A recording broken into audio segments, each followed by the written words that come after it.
Muy buenas tardes a todos. Bienvenidos a la tarde de A24, bienvenidos a MMD. Ya estamos arrancando con todo la tarde. Y vamos a empezar con esto, ¿no? El nuevo ultimátum de Cristina Alberto Fernández. Ahora lo van a escuchar porque es muy impresionante.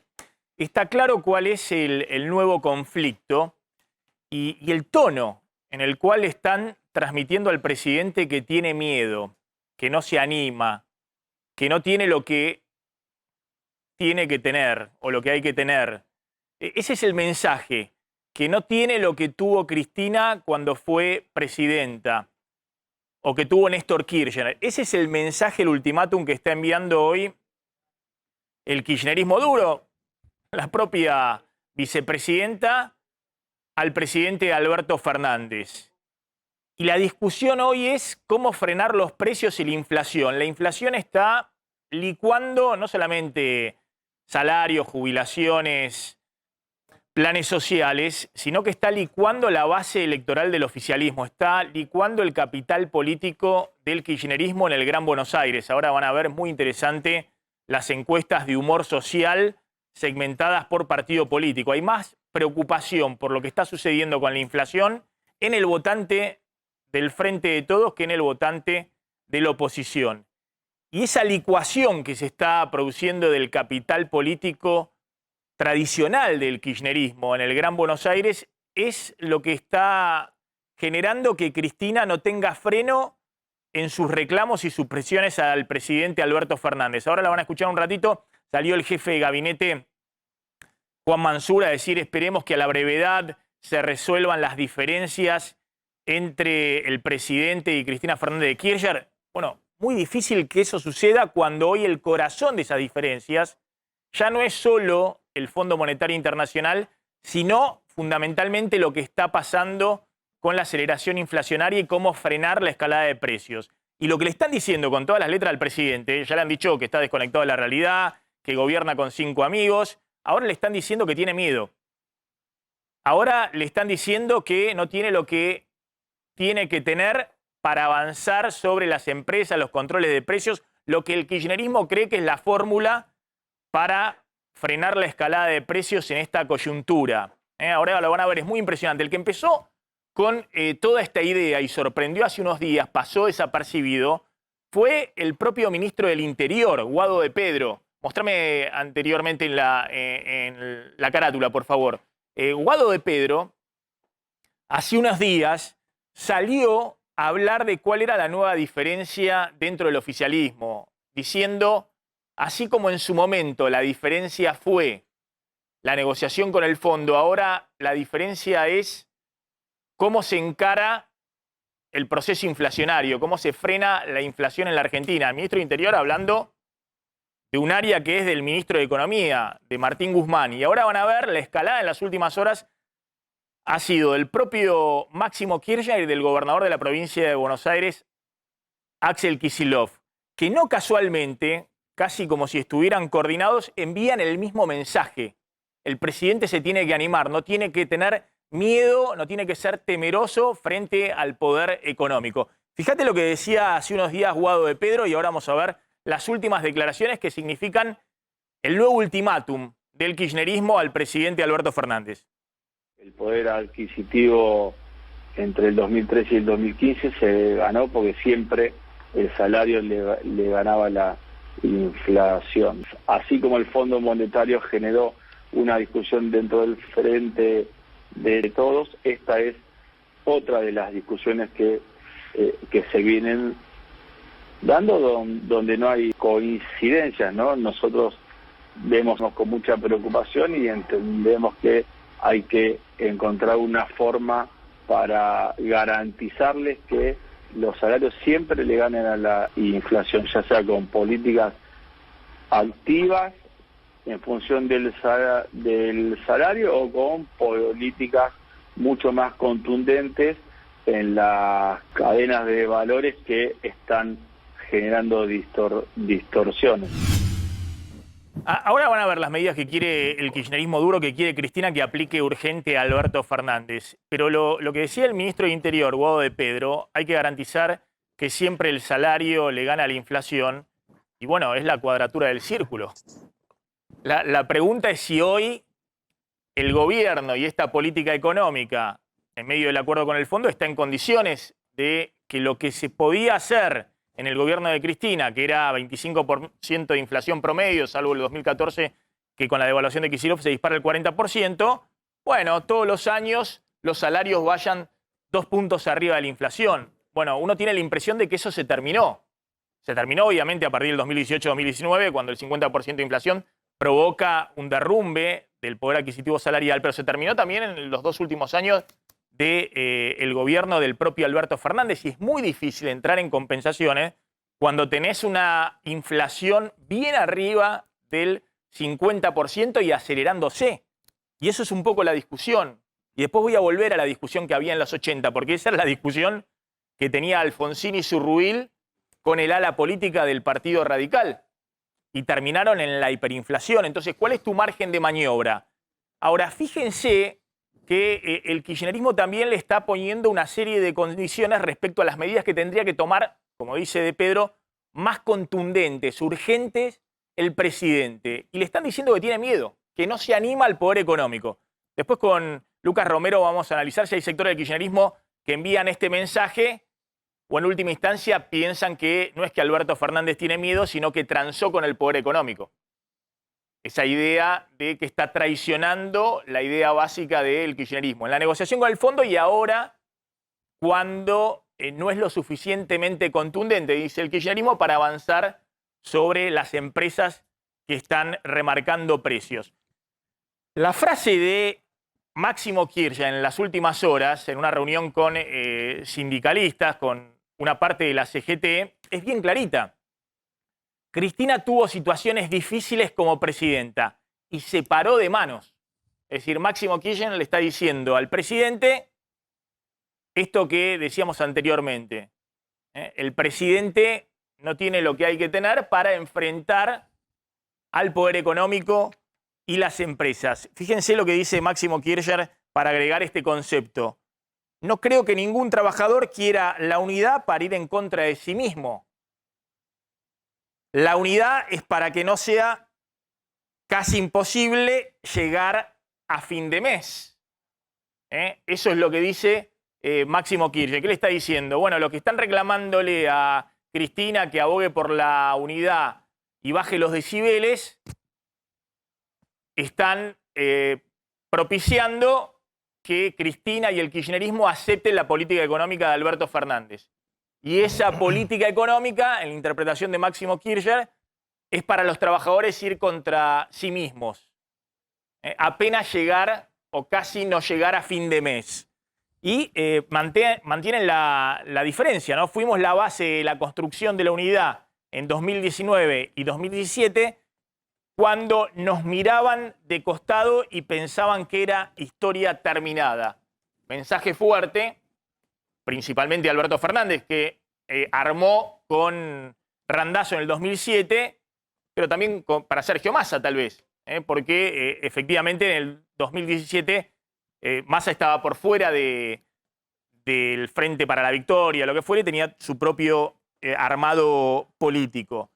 Pero claramente lo que está enviando como mensaje Máximo Kirchner, y lo puso en todas las letras también Kicillof, es Alberto Fernández no se para frente al poder económico para frenar la escalada de precios, las remarcaciones que están ocurriendo. Y ahora van a ver cuáles son las medidas concretas que está reclamando el kirchnerismo, entre otros la restauración de retenciones móviles. Dice Máximo Kirchner, yo lo vi a Néstor que no nos vengan a explicar lo que son situaciones difíciles. De nuevo, la idea, esta coyuntura es una coyuntura muy, muy compleja, pero tanto Cristina como Néstor se pararon frente al poder económico de una manera muy distinta de como lo está haciendo Alberto Fernández. Están diciendo que el presidente es un miedoso. Están diciendo que el presidente no se anima a enfrentar al poder económico. Ahora vamos a analizar con Lucas Romero por qué la desesperación y esta pulseada, que es muy difícil que tenga una marcha atrás, porque el kirchnerismo está viendo que con esta política económica y con esta aceleración inflacionaria se le está licuando el capital político en el Gran Buenos Aires. Le están reclamando a Alberto Fernández esto. Vos estás licuando la base electoral que nosotros construimos durante tanto tiempo, incluso cuando estábamos en la oposición. Quien lo dijo con todas las letras es, por eso no es una interpretación forzada lo que estamos haciendo, lo dijo con todas las letras. Axel Kicillof, el gobernador de la provincia de Buenos Aires. No hay que tener miedo de enfrentar intereses de ciertos sectores. ¿Cómo no hay que tener miedo? ¿Quién tiene miedo? ¿Quién no se anima a enfrentar los intereses de ciertos sectores? El gobernador de la provincia de Buenos Aires sabe que cuando está diciendo eso se está dirigiendo directamente al presidente y a su política económica. ¿Lo tenés ahí a Kicillof? Fíjate lo que decía Axel Kicillof. Yo decía ayer también, en un mensaje, si se quiere, al FMI, y mire, no es momento de ajuste, no se puede hacer un ajuste. No están, además uno observa lo que está pasando a nivel mundial. La escuchaba la propia cabeza del FMI, a Georgieva, advertir que la situación alimentaria, la crisis alimentaria mundial, pedirle a los políticos que tomen medidas, más preocupada por Medio Oriente, tal vez pensando en que la famosa primavera árabe empezó por el aumento del precio del pan. Entonces, yo creo que estamos en ese momento así delicado y quienes tenemos responsabilidad de dirigencia, no tenemos que tener miedo a enfrentar a intereses que bueno, uno no está metiéndose con la rentabilidad de un negocio normal, con su crecimiento, al revés. Yo en la provincia de Buenos Aires trabajo con el sector agropecuario, le damos crédito, hoy vamos a ir a Olavarría con la policía rural, es decir, tenemos toda esa preocupación, pero de ahí a que quieran traducir los precios de guerra a las góndolas, a los almacenes del conurbano bonaerense, la verdad que no corresponde. Bueno, ahí estaba Axel Kicillof. Repito, dice, no hay que tener miedo de enfrentar intereses de ciertos sectores. Se lo está diciendo con toda la letra del presidente.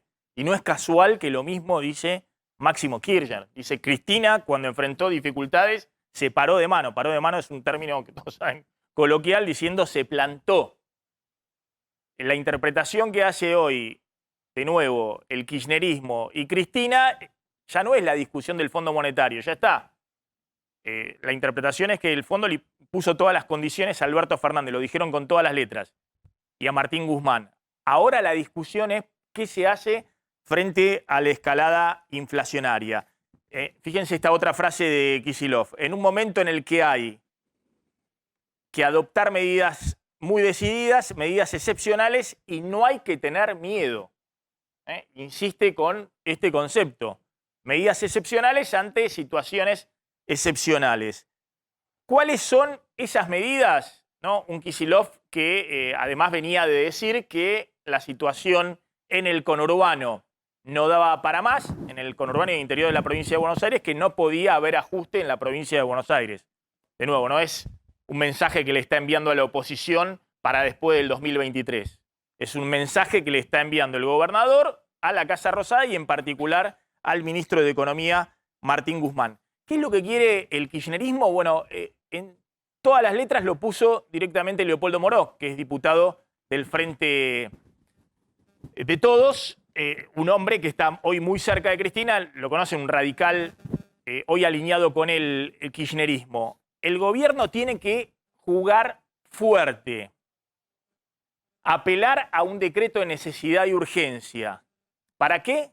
Para esto, por más vueltas que sigan dando, si no le dan a Feletti, al secretario de Comercio, la herramienta de las retenciones móviles segmentadas, los alimentos seguirán aumentando. El kirchnerismo quiere, con todas las letras, están a un paso de pedirlo directamente Máximo Kirchner, Kicillof no, porque también tiene todo el frente del campo dentro de la provincia de Buenos Aires, pero lo que le están diciendo al presidente cuando dicen no hay que tener miedo, están diciendo que el presidente hoy es temeroso de enfrentar al poder económico, están diciendo más controles, sanciones, multas y avances sobre las empresas que fabrican alimentos y están pidiendo directamente retenciones móviles al trigo, al maíz, al girasol, a distintos cultivos y cereales que se dispararon en su precio con la invasión de Rusia a Ucrania. Y esto está en línea con lo que dice el propio Feletti, el secretario de Comercio, que dice yo no hago magia y sostiene a quien quiere oírlo públicamente que él no está de acuerdo con lo que se decidió en el gabinete económico y lo que decidió el ministro de Agricultura, Julián Domínguez, junto a Alberto Fernández, que es por ahora no aumentar las retenciones de todos estos cultivos. Él dice que hay que aumentar las retenciones de este cultivo. Este es el nuevo ultimátum del kirchnerismo directamente a Alberto Fernández.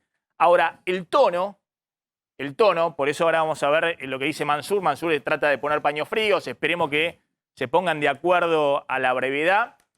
El tono lo que parece indicar es que hay una preocupación enorme en Cristina, en Máximo Kirchner, en el propio Kicillof, con lo que está pasando en el Gran Buenos Aires y lo que está pasando en términos de humor social y en particular en la propia base del oficialismo, de la propia base electoral del kirchnerismo. Lucas. Sí, bueno, buenas tardes.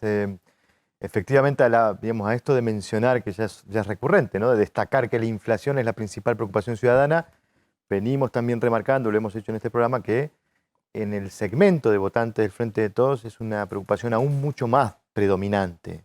Y claramente cuando uno mira la geografía, digamos, del impacto de la inflación, tuvimos en el dato de febrero datos muy alarmantes de la inflación en el Gran Buenos Aires, ¿no? Con inflación por alimentos llegando allí a más del 9%. Entonces, esta es una crisis que está afectando a toda la coalición de gobierno y ninguno se está salvando.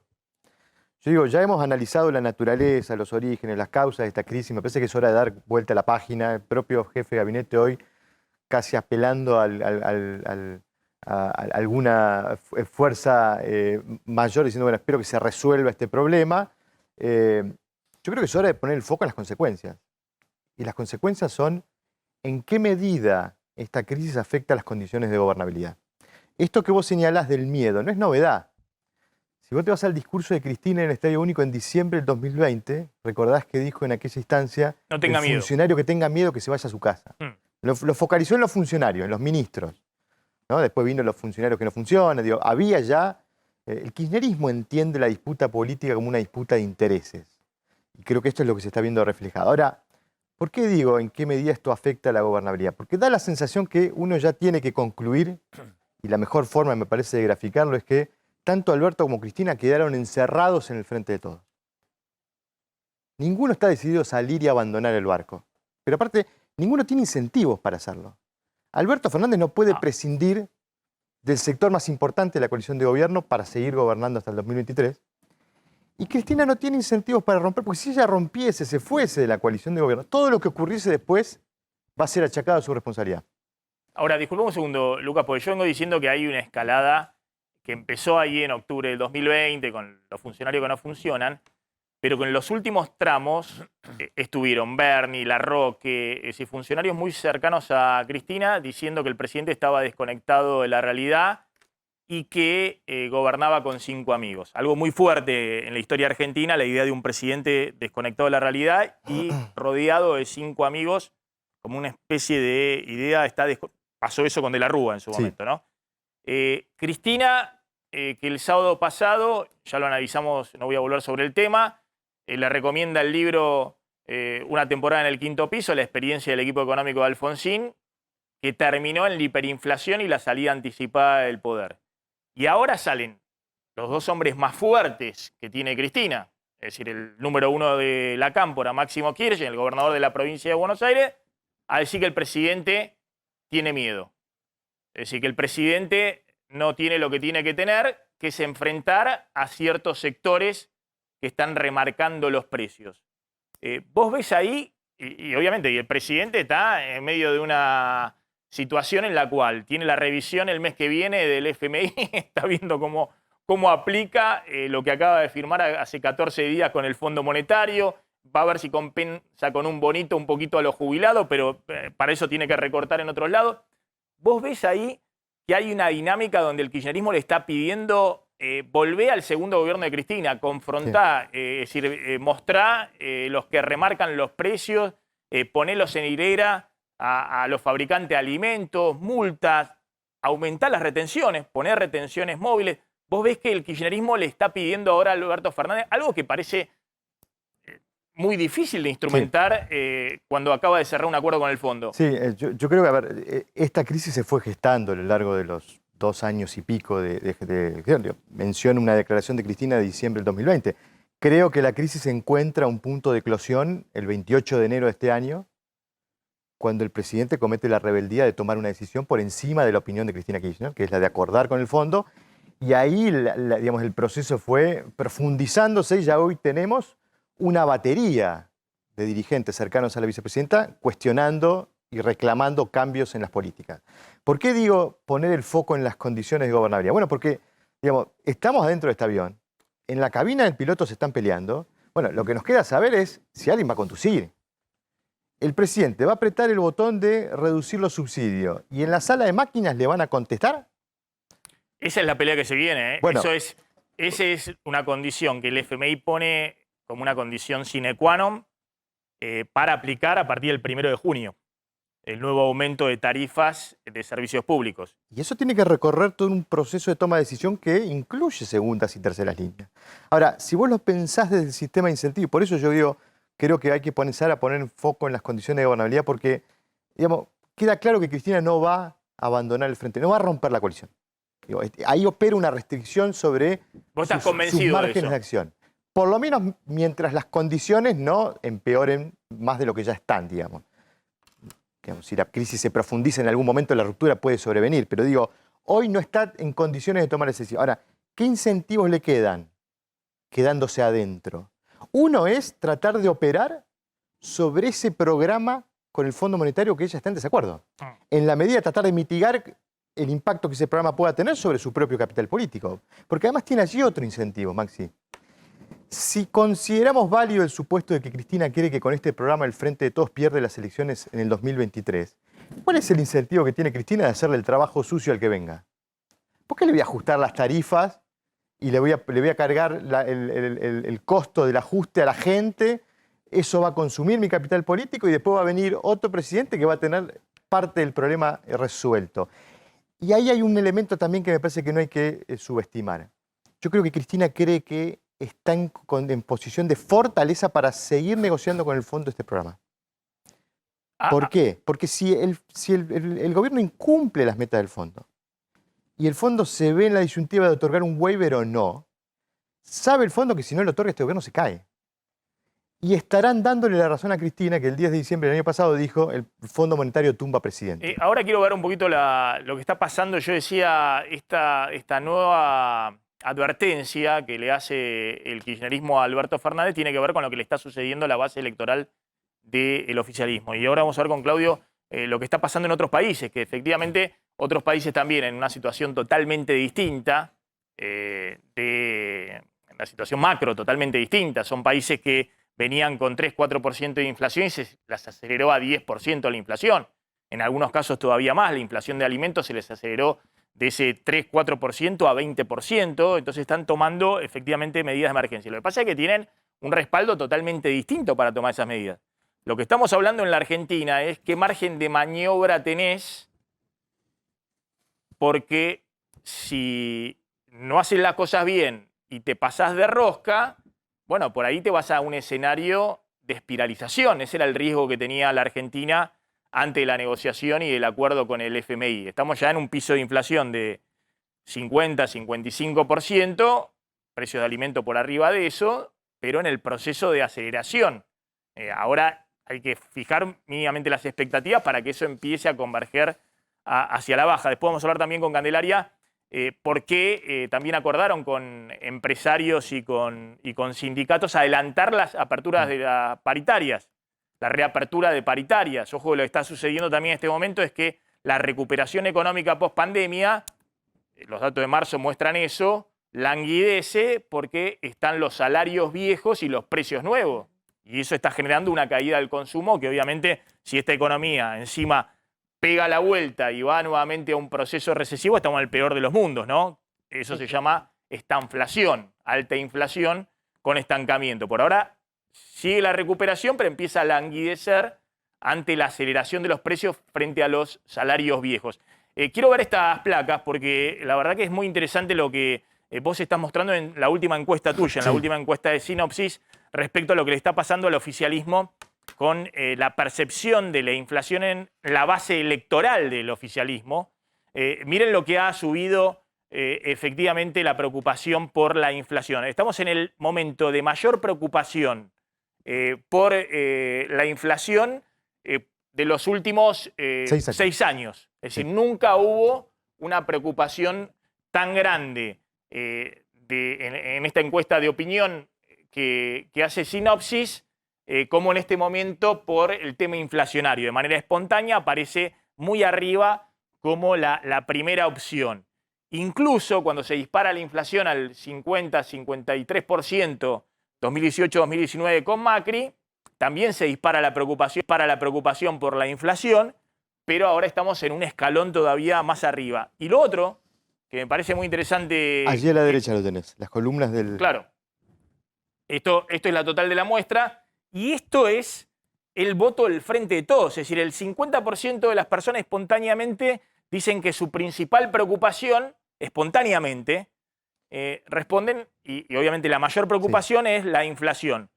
Pero en el votante del Frente de Todos, espontáneamente, el 60% dice la mayor preocupación es la inflación. Es decir, que la inflación aparece como principal preocupación, sobre todo en el votante del Frente de Todos. Después el votante de la oposición también pone otras cuestiones, por ejemplo la corrupción, que no es un problema que aparezca como preocupación en el votante del Frente de Todos. Sí, hay que incorporarlo para este análisis, digamos, contemplar que en la Argentina, y sobre todo en el Gran Buenos Aires, hay una correlación muy fuerte entre voto e ingreso.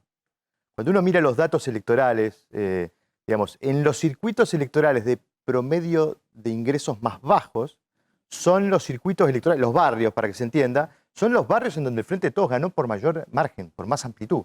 Es decir, el Frente de Todos recoge apoyos mucho más intensos en sectores de ingresos medios, medios bajos, que son los sectores más castigados frente a la inflación. Esos sectores los está licuando, de hecho, el proceso inflacionario. El índice de salarios que difundió el INDEC la semana pasada daba cuenta de, en los sectores informales, en los últimos 12 meses, una pérdida de 10% del poder adquisitivo. O sea, los salarios estaban 10 puntos por debajo del crecimiento de la inflación. El salario informal, que había perdido por lo menos 20 puntos o más en los 2 últimos años de Macri, en el último año había perdido otro 10% de poder adquisitivo real frente a la inflación. Sobre ese sector la inflación está produciendo un daño fenomenal y es precisamente un sector que integra mayoritariamente la base electoral del gobierno. Bueno, y estas son las expectativas. Y el otro tema, es decir, por eso, primer punto, difícil que se pongan de acuerdo cuando Cristina está convencida que la situación se va a agravar en lo económico y lo social y está viendo cómo esta inflación le está licuando el capital político propio, el del kirchnerismo. Es más, hay algún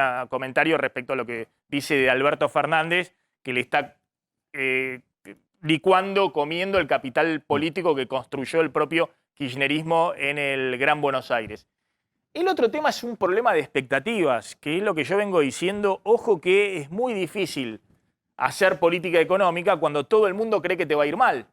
Y el problema que tenemos acá en la Argentina no es solamente que la oposición cree que al gobierno le va a ir mal, lo cual es en general lógico, digamos, sobre todo en momentos de crisis, sino que hay una parte muy importante del propio oficialismo que cree que al gobierno le va a ir peor. Entonces, eso juega totalmente en contra. Por eso, ojo que ahí Alberto Fernández tiene un doble dilema. ¿Qué hace? ¿Satisface los pedidos de Cristina? Es decir, va en contra de los empresarios, se juega por las retenciones y demás, o trata de reconstruir la credibilidad y la confianza de su programa económico en toda la población. Esta encuesta de Sinopsis dice, por favor, sí, es lo que estoy contando. ¿Cómo cree que será la situación del país dentro de un año? Y casi el 65% dice peor. Digamos, esto es algo muy complejo porque la vieja idea que plantean siempre todos los gobiernos, estamos mal pero vamos bien. Vieja frase de Menem. Estamos mal pero vamos bien. Ahora, si 2/3 casi de la población, que obviamente acá hay mucho votante del Frente de Todos, y dirigentes importantes de tu propio gobierno dicen vamos peor, es muy complejo levantar esas expectativas negativas. Sí, a ver, más en política económica, vos bien lo sabés, pero en términos generales gobernar es resolver problemas, pero también es administrar expectativas. Y un recurso estratégico para administrar expectativas es la palabra.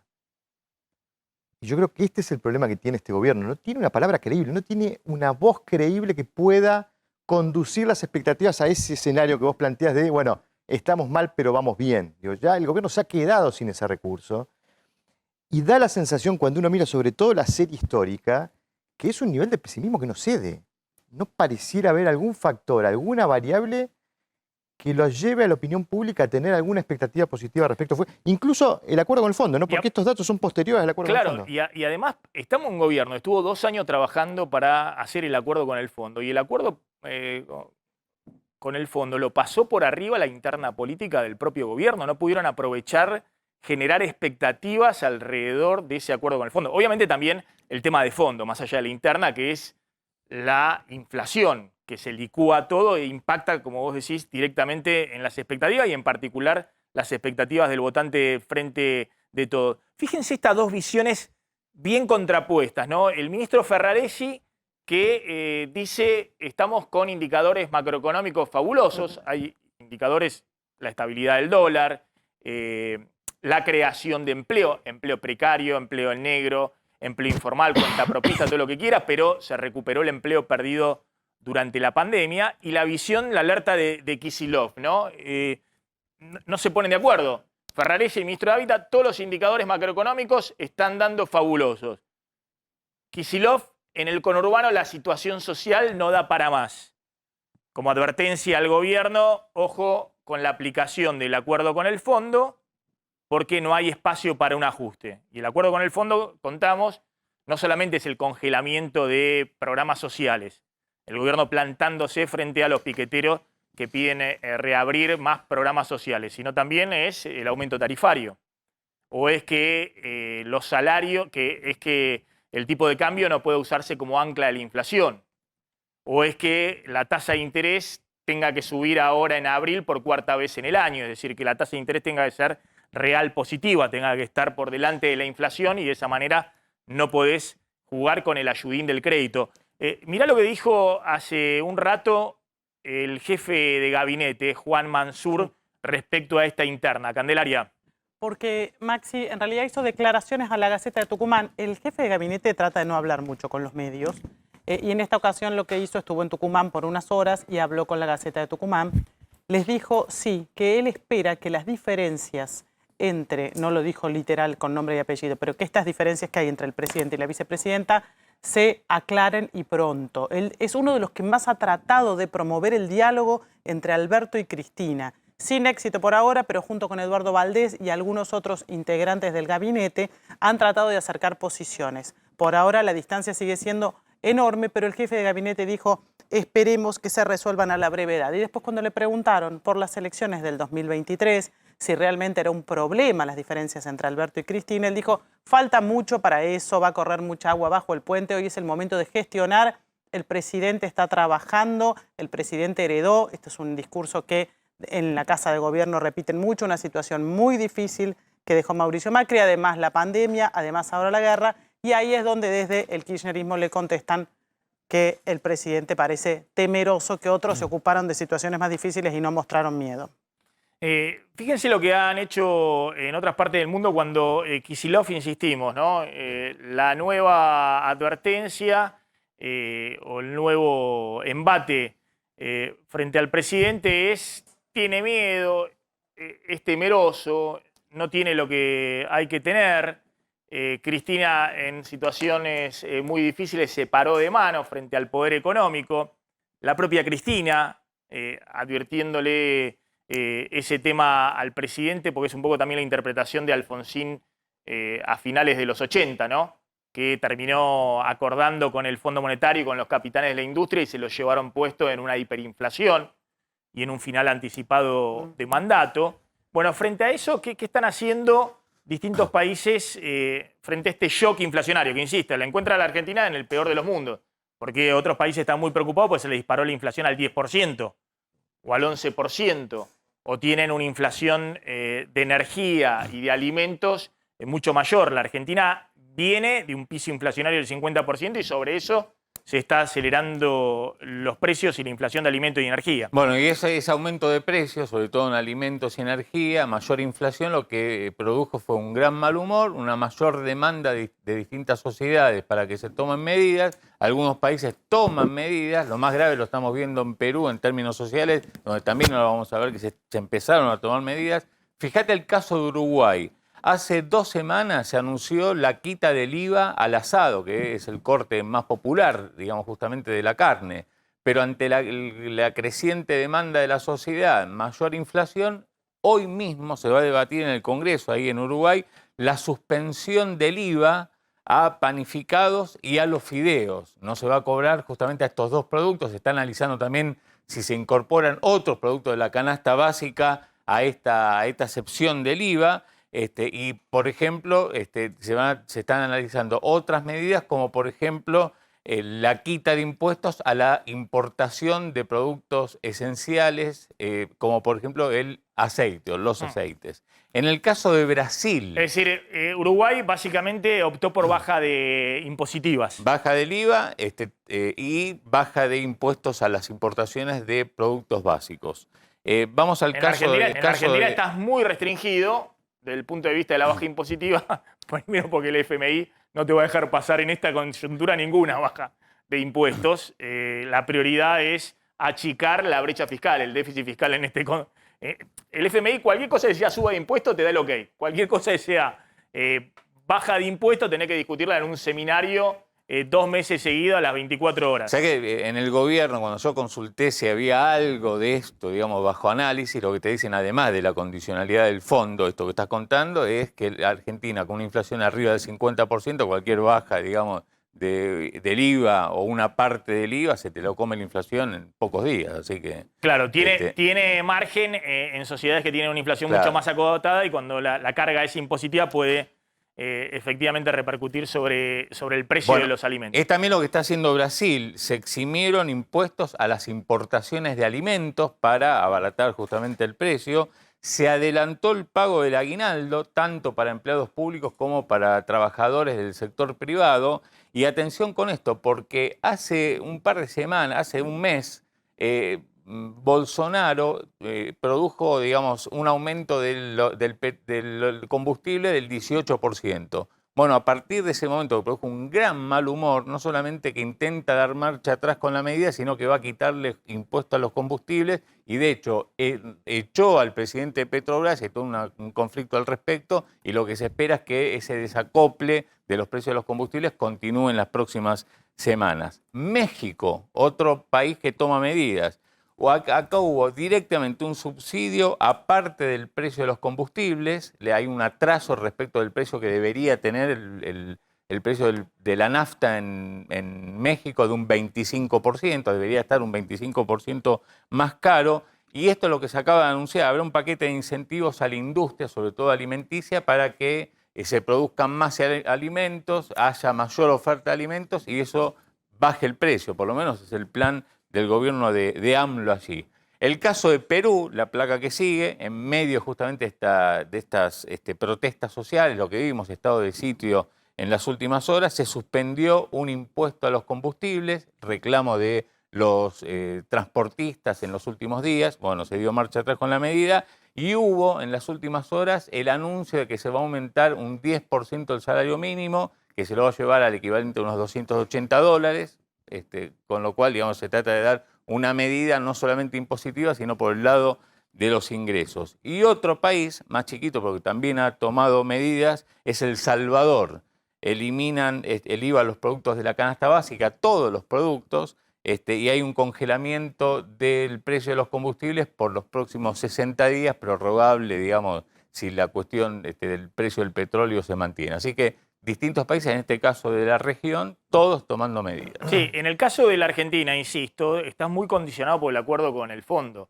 Y no solamente es un acuerdo que planteaba en estos meses, sobre todo en el segundo trimestre, lo que podría llamarse un sinceramiento de precios relativos. Es decir, los precios que hasta ahora habían actuado como ancla, entre comillas, de la inflación, el dólar oficial, las tarifas de servicios públicos, el precio de los combustibles, todas tarifas o precios que el gobierno durante el año pasado mantuvo pisados tenían que sincerarse.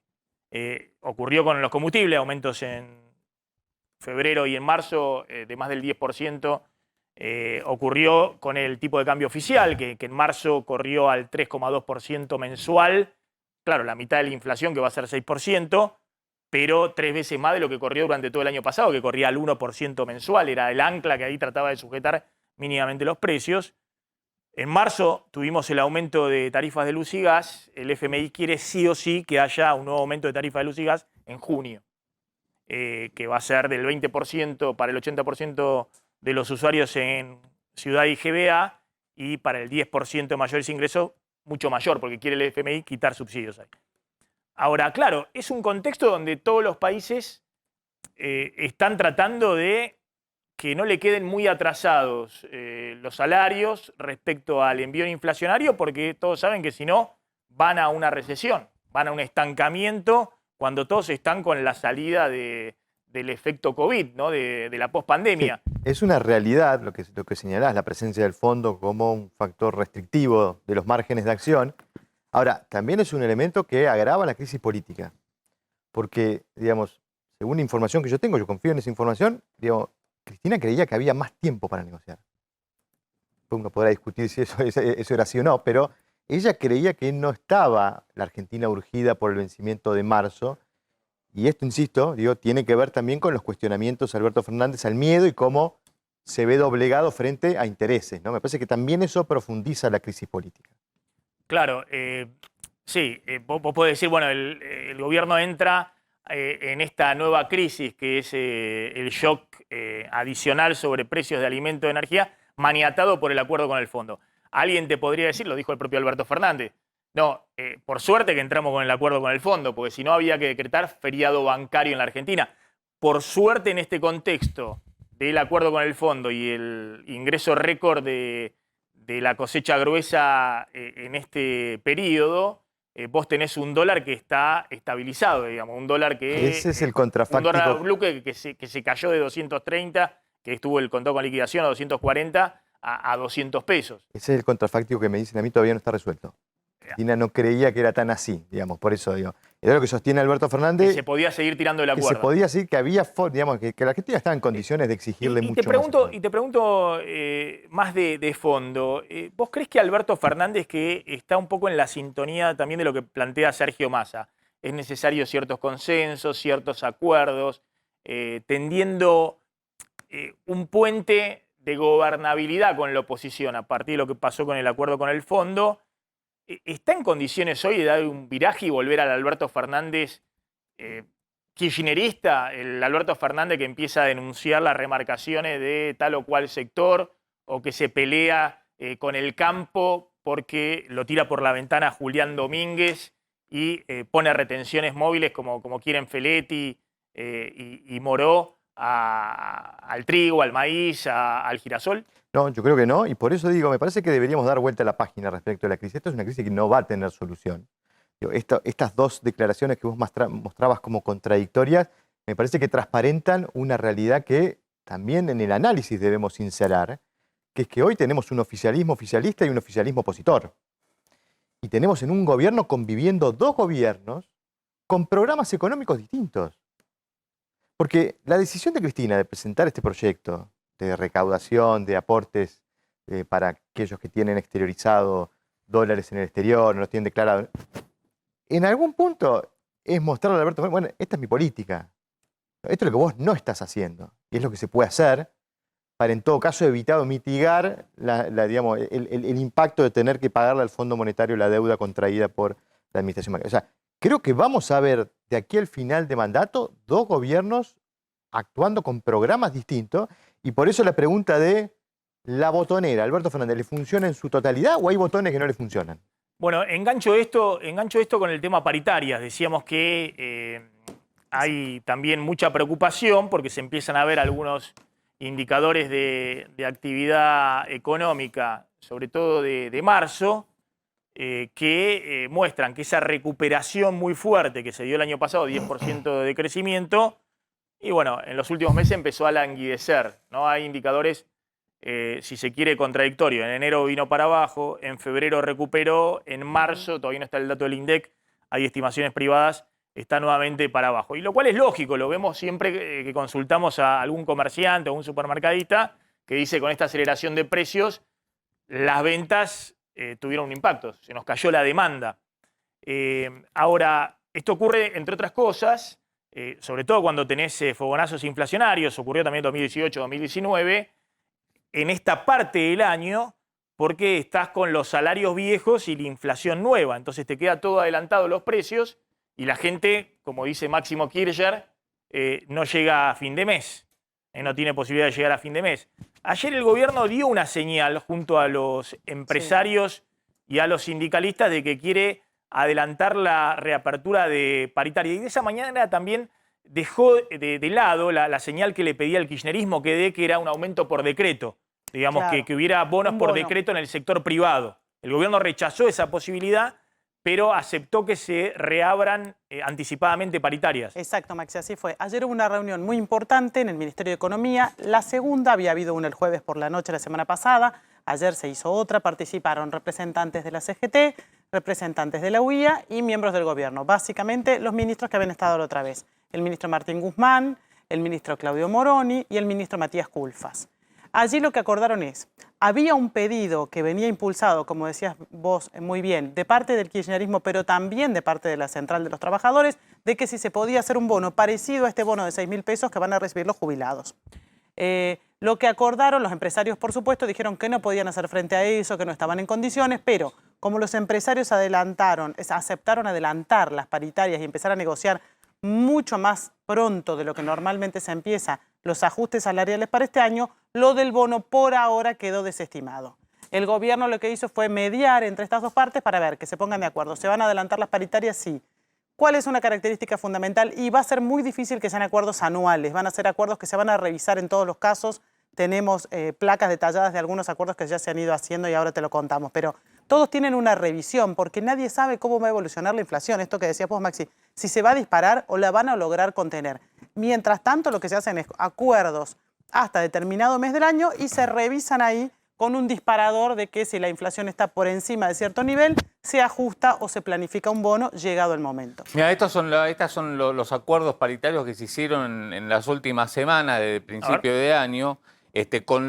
Fíjate, empezó el año con acuerdos por el 39%, el caso de los aceiteros, que suele, digamos, mandar ser como la paritaria más referencia alta para el resto, sí. Pero rápidamente saltó del 39 al 45%, que fue el cierre de la UOM en varios tramos, 3 tramos, revisión en noviembre, en obras sanitarias 45, 3 tramos, revisión en noviembre. Ahí quedaron relegados los aceiteros, más abajo UTEDIC, 33% en 4 tramos, y los mineros, que yo lo pongo abajo porque es un gremio más chico que el resto, no es referencia, pero sí es importante ahora destacarlo porque es lo que se viene, son paritarias más cerca del 50 e incluso superando el 50%. Entonces, por eso digo, por más que tengan revisiones, las revisiones son hacia fin de año y los gremios lo que están queriendo es que lo más rápido posible se empiecen a dar estos aumentos que estén más cerca de la inflación. ¿Cómo quedó docentes? Lo vamos a ver. Vi ahí UTEDIC y me acordé de los docentes. ¿Cómo quedó docentes? Y todavía no lo tengo como cerrado. UTEDIC son los trabajadores de entidades deportivas. Claro, entidades deportivas.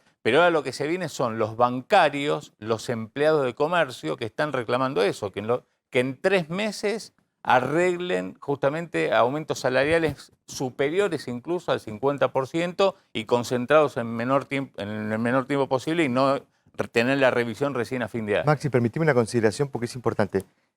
Lo que veníamos viendo en procesos paritarios anteriores era que los gremios pactaban un aumento anual y le ponían una cláusula en algún momento para revisar ese aumento anual. Esto que se está dando ahora no es técnicamente eso. Lo que los gremios están acordando es un aumento para un periodo más corto del año. Por ejemplo, aceiteros, ese 39% es un acuerdo hasta agosto. Si uno proyecta cuál debería ser el acuerdo 12 meses vista, el acuerdo está muy por arriba del 50%. Esto estaba bien visto por el gobierno, porque el gobierno no quería que aparezcan acuerdos que arranquen con 5 o con más. Entonces dijeron, fijen por un periodo más corto, que el número no asuste, controlemos las expectativas y después revisen cómo termina el acuerdo anualizado en septiembre, octubre, noviembre. Es decir, por eso los números son bajos. Cuando uno anualiza los acuerdos que se están dando ahora, nosotros hicimos ese ejercicio, nos está dando un promedio en marzo de acuerdos cercanos al 60%. Obvio que esto es si en noviembre, octubre, septiembre, cuando se junten, proyectan la misma aceleración inflacionaria para el periodo más corto. Y eso genera un problema de desenganche grande respecto a 4 o 5 millones de trabajadores informales, ¿no? Totalmente. Bueno, de hecho, otros 4 millones de trabajadores cuentapropistas, de hecho, entre monotributistas. El problema adicional de que adelantar, obviamente no van a estar en esos rangos. El problema también de adelantar es la incertidumbre. Por ejemplo, bancarios tendría que haber firmado el acuerdo el 1 de enero. Lo tiene demorado porque no tiene claridad que firmar. A ver, Flor Halfon. La paritaria nacional docente había cerrado en 45,5. El tema es que en ese momento el gobierno lo que decía es que no era un 45,5 de este año, sino que el 5 correspondía a una recuperación del año pasado. Y ese es el piso, la paritaria nacional docente. O sea, lo menos que pueden ganar los docentes en todo el país. Pero a partir de ahí empiezan a negociar todos en cada una de sus provincias y ahí los números cambiaron. Ahora va a contar Flor Halfon, atención, este proyecto de agregar una hora más a las clases, ¿no? Ya sea el turno mañana o el turno tarde, en la primaria, cuándo se podría instrumentar y si están o no todas las provincias de acuerdo. ¿Qué tenés para aportar a esto que estamos contando, Pablo, de la interna feroz y este nuevo ultimátum de Cristina Alberto Fernández? Me parece que hay otro dato que tiene que ver con la presencia ayer de Pablo Moyano, ¿no? Que es un dato central porque Alberto Fernández estaba muy preocupado por la ausencia de Pablo Moyano en estas negociaciones. Recordamos, habían tenido la semana pasada una reunión donde Alberto Fernández fue a la CGT, no estuvo Pablo Moyano. Al día siguiente, la cúpula de la CGT participó en un encuentro también con Culfas, con los representantes de la UIA, y tampoco estuvo Pablo Moyano. Y había una cierta inquietud. ¿Por qué no está Pablo Moyano? Bueno, a ver, si te cuento la excusa, te va a sorprender. La invitación parece que se la mandan a Héctor Daer. Y Héctor Daer es el que no habría cursado la invitación a Pablo Moyano. Suena raro, pero ayer Pablo Moyano estuvo. Un gesto de acercamiento quizás, pero paralelamente, mientras Pablo Moyano estaba en esa reunión en el Ministerio de Economía, Máximo Kirchner estaba en este encuentro de camioneros, del que hacías referencia vos con esta polémica frase que lanzó Máximo Kirchner acusando de tibio a los que no quieren pelearse, básicamente. Bueno, en esta situación Pablo Moyano es un actor fundamental para el gobierno porque sienten que si lo tienen demasiado lejos, cualquier negociación que puedan hacer con la CGT va a quedar completamente dilapidada. Básicamente le puede cruzar el camión, que es un poco la discusión que también tienen con ciertos movimientos sociales, que una cosa estén conversando en el Ministerio de Desarrollo Social, otra cosa que estén en la calle. En un ratito vamos a hablar con Leandro Santoro, gracias por venir, de esto que está... ¿El presidente tiene miedo? ¿De qué? De aplicar medidas en esta coyuntura. Ningún presidente creo que... ¿No escuchaste las declaraciones de Axel Kicillof y de Máximo Kirchner? No.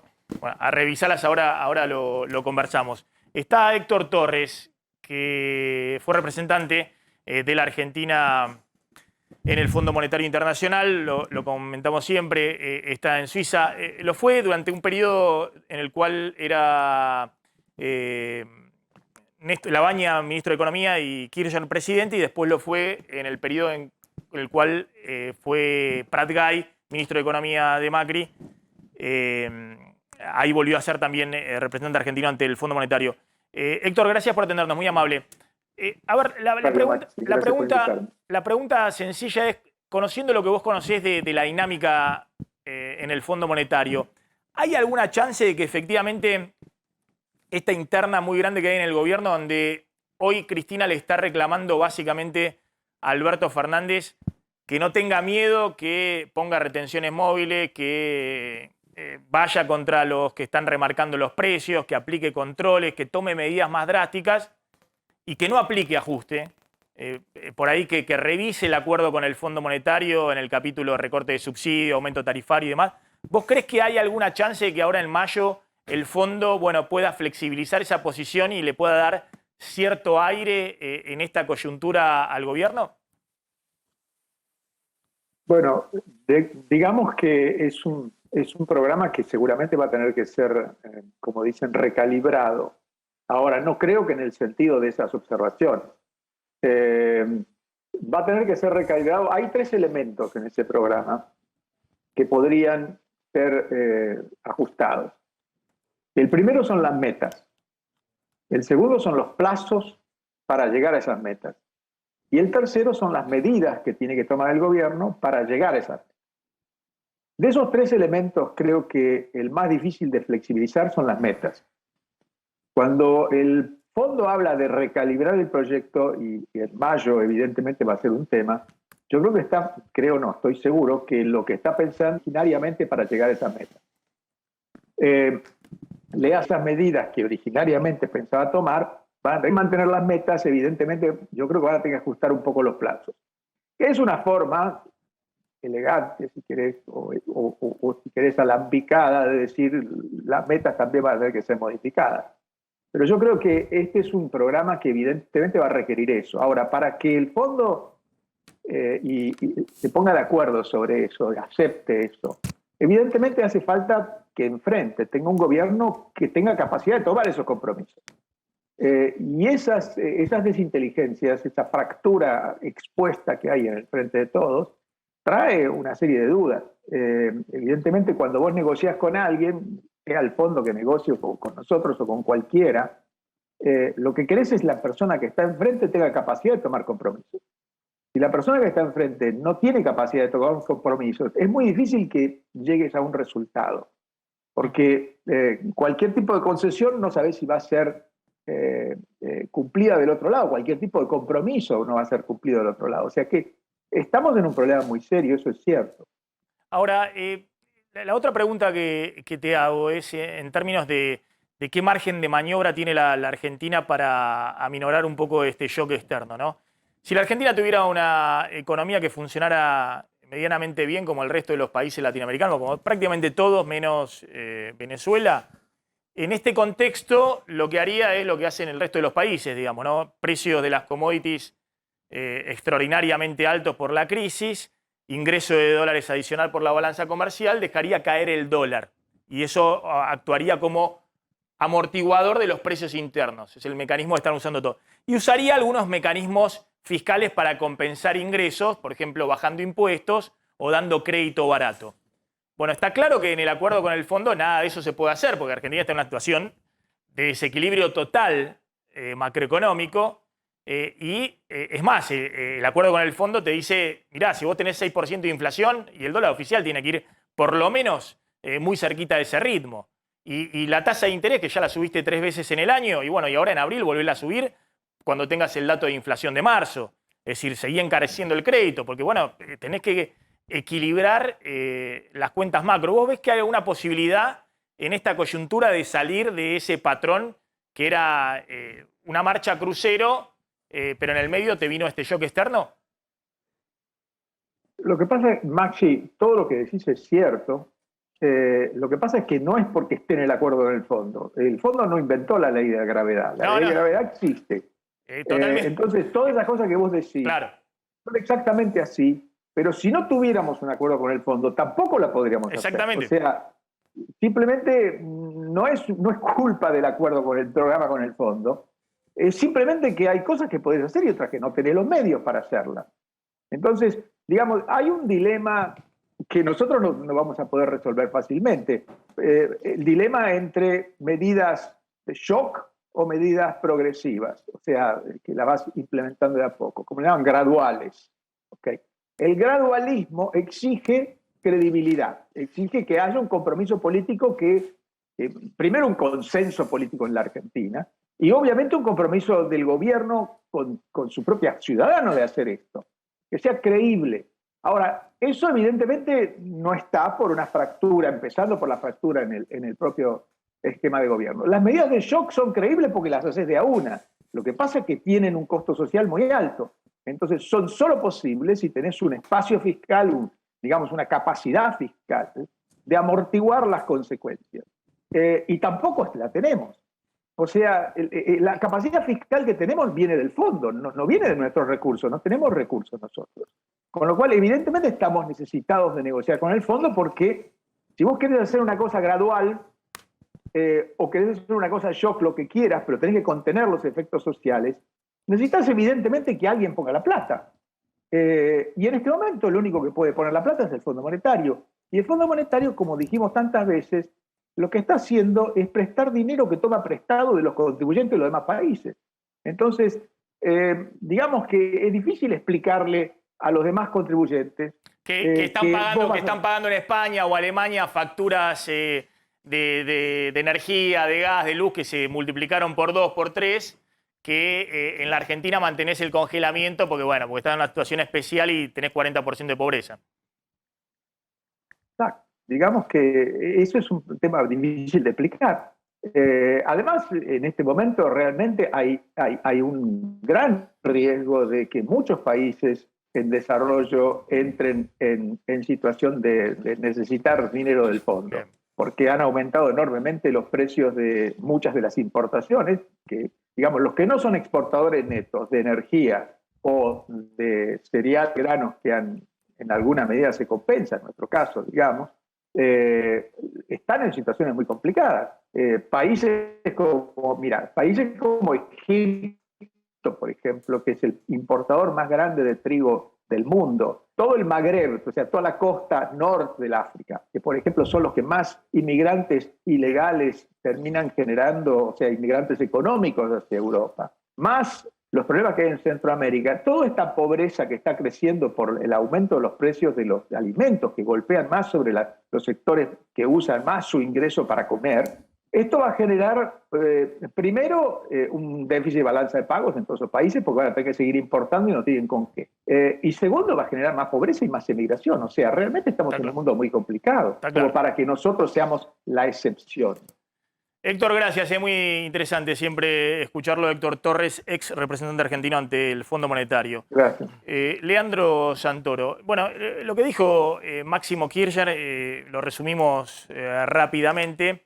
Envió 2 o 3 mensajes, pero va en línea con lo que dice Kicillof, ¿no? Dijo Máximo Kirchner, pongámosla acá porque no me la acuerdo de memoria, estudio varias cosas, pero las declaraciones de Máximo Kirchner, por suerte no tengo que aprendérmela de memoria. Cristina tuvo situaciones difíciles como presidenta y se paró de manos. Y agregó en la línea, un mensaje que está enviando, fuimos la base de la construcción de la unidad en 2019 y también 2017, cuando nos miraban de costado y pensaban que era historia terminada, el kirchnerismo. No creo que ningún trabajador quiera la unidad para ir en contra de sí mismo. La unidad es para que no sea casi imposible llegar a fin de mes. El mensaje que está dando es hay que tomar medidas para que los salarios no queden detrás de la inflación, que no sea casi imposible llegar a fin de mes. Lo vi a Néstor que no nos vengan a explicar lo que son situaciones difíciles. Y en la misma línea fue Kicillof. La frase de Kicillof es: no hay que tener miedo a enfrentar intereses de ciertos sectores. Por eso te preguntaba si el presidente a qué le tiene miedo, además de Cristina. Primero te quiero decir que con todas esas definiciones yo coincido. Segundo, creo que ninguna persona que llega a presidente es miedosa. Es difícil llegar hasta ese lugar. Y si llegás es porque has dado muchas batallas a lo largo de tu vida.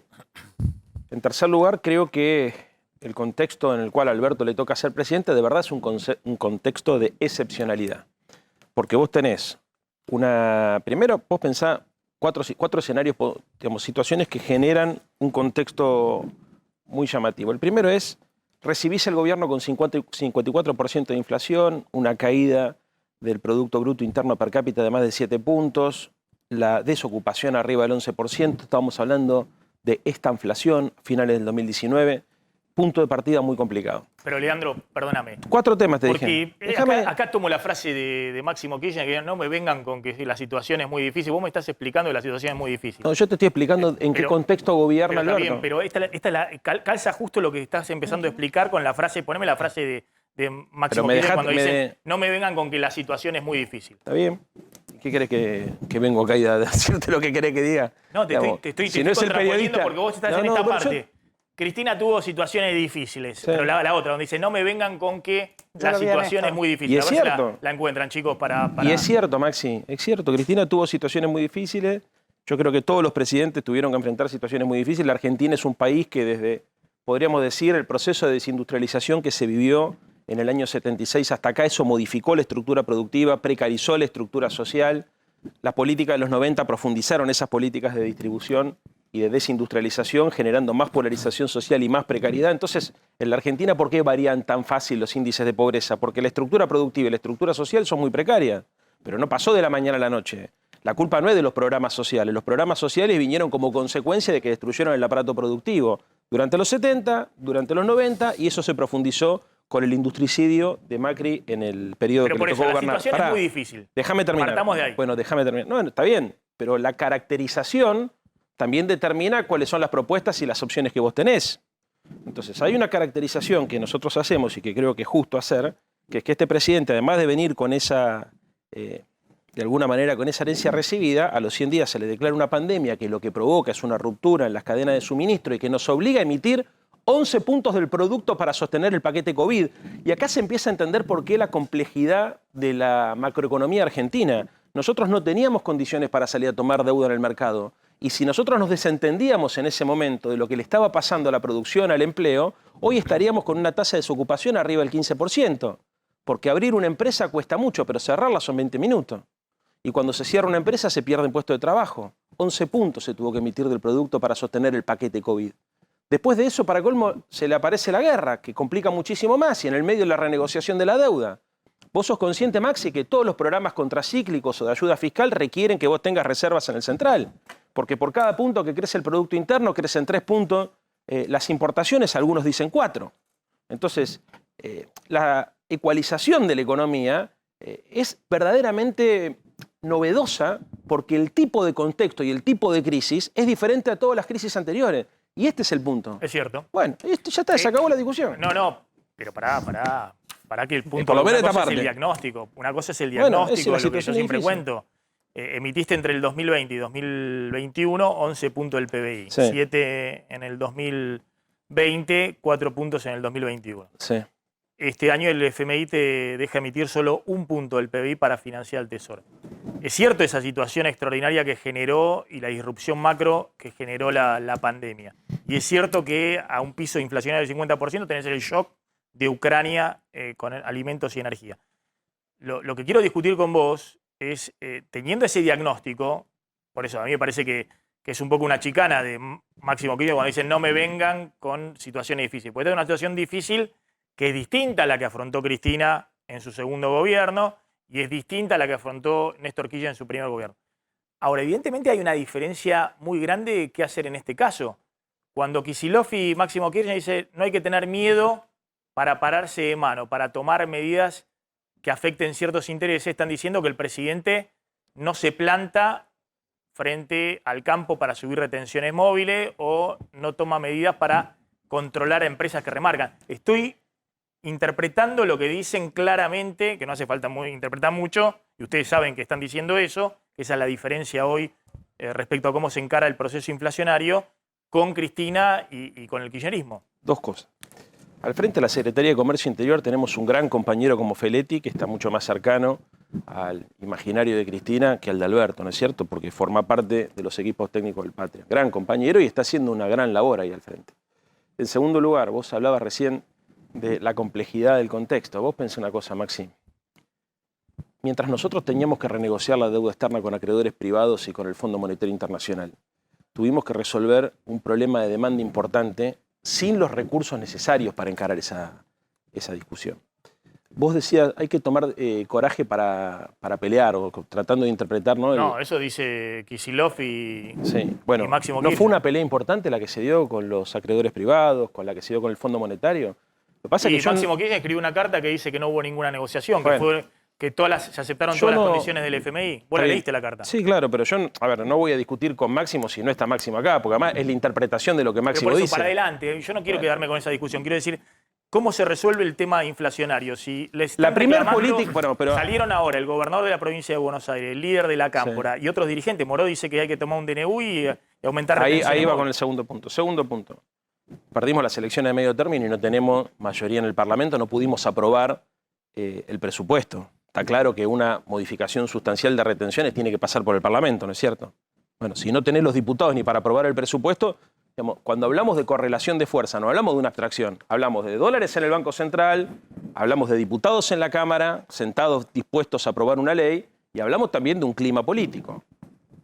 Eso es un punto que para mí no es para nada menor. Segundo, la principal política antiinflacionaria justamente es la renegociación de la deuda externa porque es lo que te permite acumular reservas.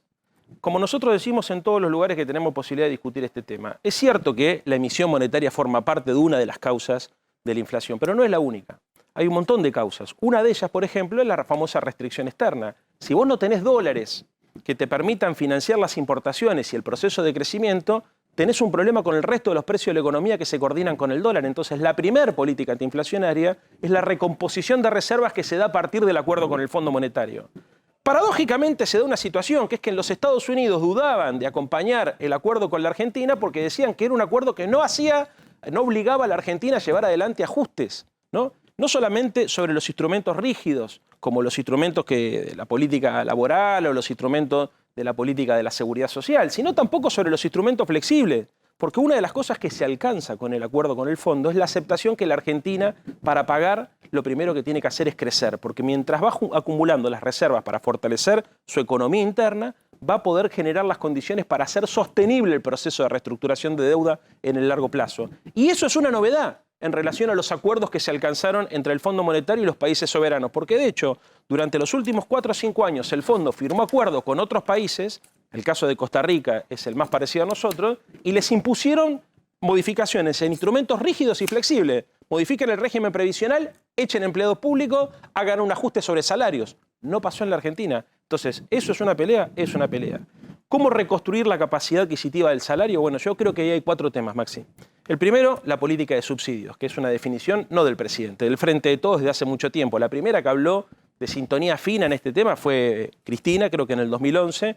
Después me acuerdo que se interrumpió ese proceso de reorganizar el sistema de subsidios. Segundo lugar, política de ingresos. Obviamente, yo también creo que hay que tener una política de ingresos más agresiva, porque la inflación está carcomiendo el poder adquisitivo del salario.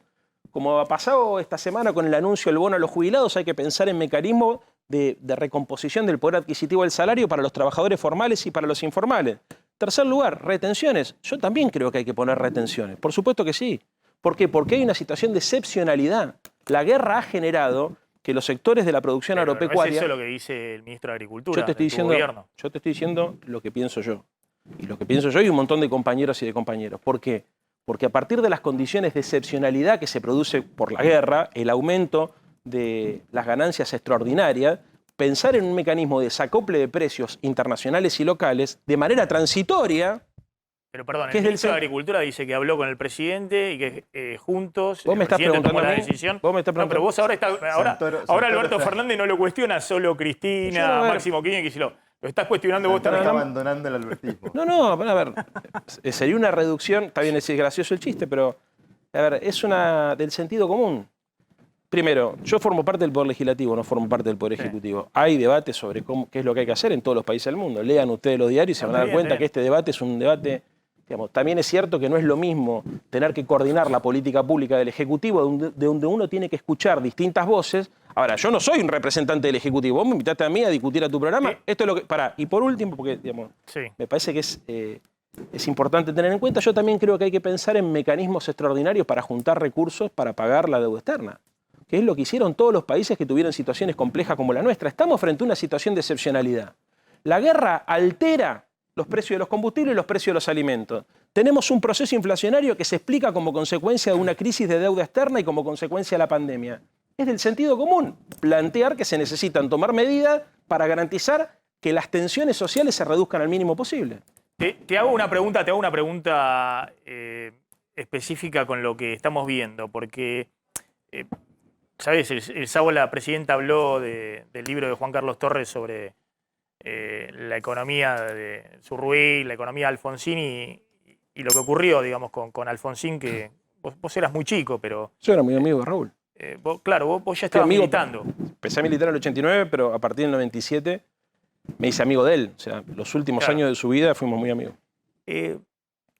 No, la pregunta es, vos entendés que es una situación totalmente extraña y uno hasta diría insostenible, a no ser porque es la Argentina, en una situación en la cual la vicepresidenta le dice al presidente que va mal, que su política económica va a agravar la situación, es decir, que le recuerda cómo terminó Alfonsín en medio de la hiperinflación y el acortamiento de mandato.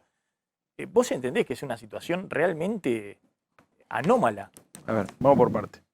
Primero, Cristina dijo que le regaló el libro a un montón de gente, cosa que yo también hice. Estoy bien. Bueno, pero si no me haces discutir...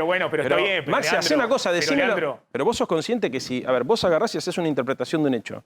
Una interpretación legítima, pero me pedís a mí que yo opine sobre tu interpretación. No, yo te pido ¿Me querés preguntar mi opinión sobre el libro? Respecto a esta situación anómala, digamos. ¿Qué situación difícil de sobrellevar desde el punto de vista de la gobernabilidad de la política? Vos ya no sos un nene, tenés roce, lo conociste a Alfonsín, viste las situaciones del peronismo en los 90, después la etapa de los Kirchner, estás en esta situación donde sos amigo de un presidente al cual le están diciendo todo. Por un minuto el punto ahí. ¿Qué creo yo? Que los conflictos se tienen que reducir al mínimo posible, que las internas son siempre perjudiciales. Y si yo opino en la dirección que vos me estás pidiendo de manera pícara que opine, haría exactamente lo contrario de lo que creo que hay que hacer. Porque como decís vos, mi rol no es el mismo hace 2 años que el que tengo hoy. Digamos, ¿no? Soy diputado nacional, nuestro gobierno no está nuestro espacio político está en el gobierno, no está en la oposición. Flaco favor le haría yo al presidente o al proyecto político si me dedicara a ahondar el conflicto interno o la grieta interna. Además, así como cuando habla Parril y todos interpretan que está hablando Cristina, cuando hablas vos que tenés una cercanía y también una enemistad y lo ves varias veces en la semana al presidente, interpretan que es un poco el pero eso es un pensamiento error, es un error. A ver, yo sí hablo, lo he dicho en más de una oportunidad, o sea, yo soy amigo del presidente, pero no soy el presidente. O sea, me siento además solidario con él porque sé de sus intenciones, sé del esfuerzo y de las peleas que da y sé de la complejidad porque me ha tocado acompañarlo en situaciones donde he visto situaciones verdaderamente complejas que no le he visto a otro presidente. Pero no es mi rol. La vocera del gobierno es Gabriela Cerruti. Yo no soy parte del Ejecutivo. Y como te digo, yo tengo una mirada también producto de más de 30 años de militancia. O sea, al presidente, en términos generales, creo que todo el Frente de Todos entiende el contexto. Las discusiones son, bueno, ¿se puede hacer un poco más? ¿No se puede hacer un poco más? Eso uno viene a la televisión para tratar de explicar a partir de lo que uno observa cuál es la dificultad. Pero mi visión no necesariamente coincide siempre con la de él. No, pero lo que es interesante, más allá de las cuestiones personales que las hay en la política, también hay, es decir, también hay cuestiones personales y de enojos y de broncas. En general, cuando más profesionales son los políticos, menos cuestiones personales tienen. Digamos, todo es una... ¿No estás de acuerdo con esa idea? Debería ser así, pero no es así. Bueno, pero acá hay una cuestión más de fondo. Es decir, acá no están discutiendo. Yo coincido cuando salen a gritarlo en todos los colores, tanto Kicillof, Máximo Kirchner, algunos sectores del kirchnerismo. Evidentemente acá hay una diferencia respecto al rumbo, bueno, a digamos, a cómo se gestiona un país. Y me parece que eso debieran pactarse esas disidencias, digamos, para la gobernabilidad, ¿no? Yo creo que la autoridad presidencial es clave para el manejo de las variables macroeconómicas, inclusive. No solamente para darle tranquilidad a la gente, claro, sino que es clave para eso. Sí. En segundo lugar, creo que nosotros somos de facto una fuerza de coalición. O sea, más allá de que muchos provienen del peronismo, por la dinámica del peronismo de los últimos 10 años, es un gobierno de coalición.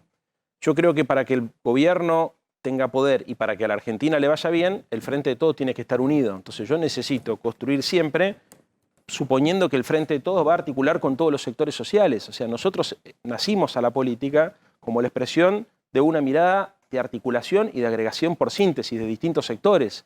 Entonces, y eso significa que los sectores tienen distintas identidades. Vos no sumás y homogeneizás, sumás y garantizás que se mantengan las diferencias, obviamente, en un contexto de racionalidad política para el cual trabajo. Y lo peor que podría hacer yo es venir a la televisión a decir, por lo menos desde mi perspectiva, cuáles son las diferencias que puedo tener con algún sector o con alguna compañero o compañero. Yo eso no lo hago porque me parece ¿Vos no crees que la autoridad presidencial está totalmente, y valga la redundancia, desautorizada? Yo creo que el poder político... Hay funcionarios, vos viniste acá un día y dijiste, bueno, ¿cómo puede ser que sean funcionarios que designa el presidente y que dicen que el presidente y su ministro de Economía hicieron todo mal en la firma del acuerdo con el fondo y demás. Y esos funcionarios siguen estando. Yo creo incluso que en el área de Economía que responden al propio ministro de Economía que están cuestionando. ¿No crees que eso es raro verlo en el peronismo? ¿Vos te imaginás en la época de Kirchner que alguien cuestionara al presidente? ¿Vos te imaginás en la época de Menem que alguien cuestionara al presidente, incluso en la época de Duhalde?